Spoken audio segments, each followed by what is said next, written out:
How can you make your shoots more efficient? Hi everyone, my name is Camilo and I'm one of the editors for Vision Paradox. I edit mainly video, but I have a background in photography and sometimes it comes in handy. I think the main point is to have a very extensive pre-production instance. I can't tell you how many times a project I've worked on has turned in a real pain in the ass just because it had a poor pre-production instance. It's one of those mistakes everybody makes, but you need to fix as soon as possible.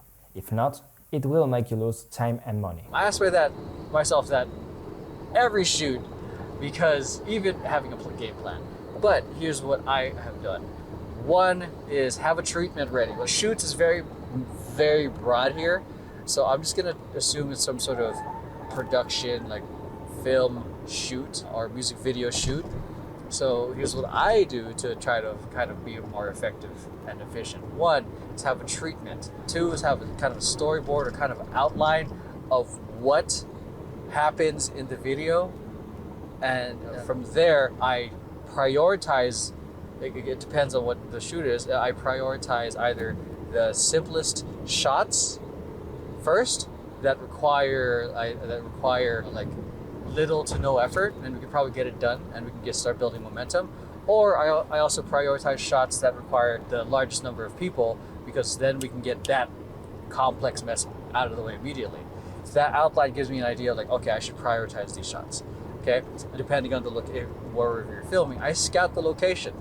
I go to the location and I, preferably with a friend, so that way you can do test shots in terms of lenses or angles.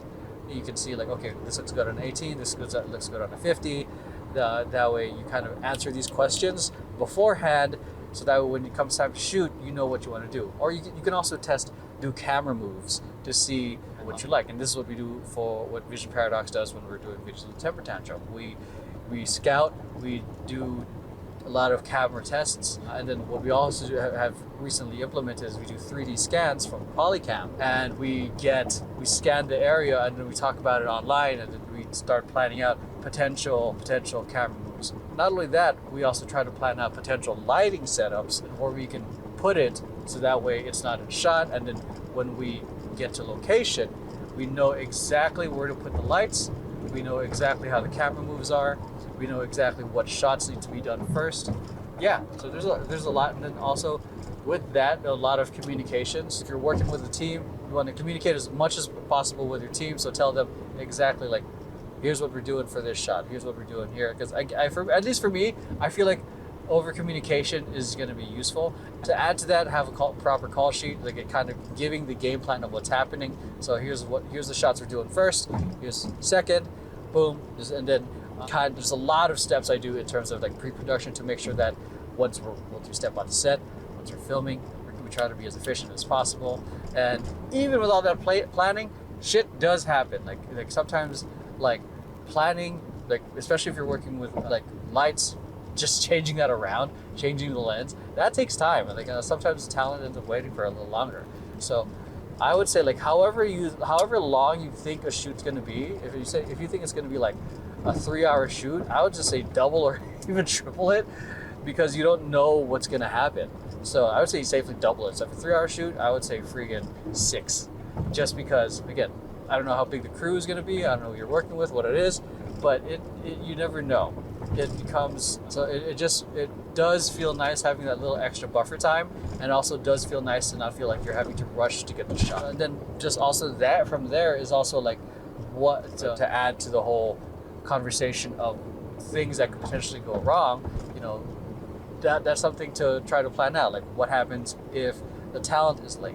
If the set doesn't have, I don't know, this happened to us. If the set doesn't have proper ventilation, what do? We had a lot of people brought in their own fans to try to keep us cool. So there's some things that you can, this is again why scouting is important, and then try to figure out like what are some worst case scenarios that you can try to, like, alongside with the planning and the researching and getting this data and then organizing. That's how I personally like to try to keep my shoots efficient.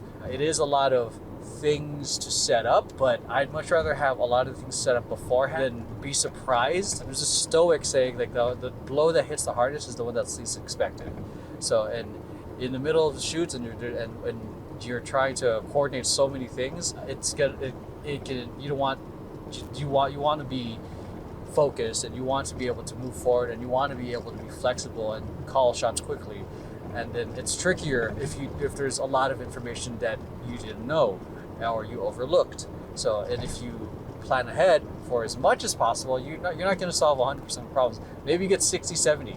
At least there's 60, 70% of things that are covered because you planned for it. And the rest is because you expected it, because you thought out worst case scenarios. So it's a lot of planning ahead of time. There's a saying of going, let's fix it in post.